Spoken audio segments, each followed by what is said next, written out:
Pemirsa Pesta Kesenian Bali PKB Kaping Petang Dasepat Warsa Kali-Tali Kalilikur mewali kemargian antuk offline. Penyerangan pemilet saking Dura Bali kajan tenang rauh saking mekatah wewidangan.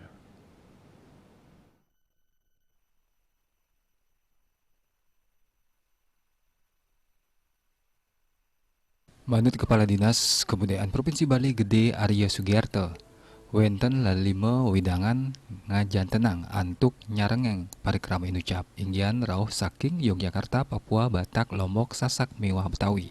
Yanan punika pamilat sane rauh saking Dura Negara nenten nyarengin santukan kahanan kantundangan sekandi mangkin.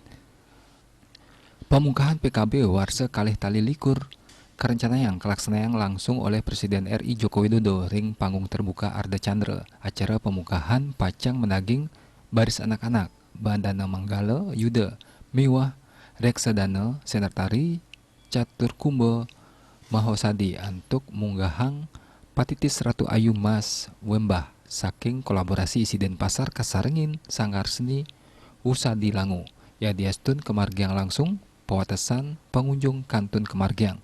PKB warsane mangkin nganggen Patitis dan Nukerti huluning Amerta raksa kawetenan wit toyo ring sajeroning kauripan. Acara puniki pacang memargi selami bulan ngawit tanggal 12 Juni kantos dasa Juli warsa Kali-Tali kalih likur. Nyarengang langkungan 16 tali diri seniman mewah satak sanggar seke mewah komunitas seni Winata Bali Pos.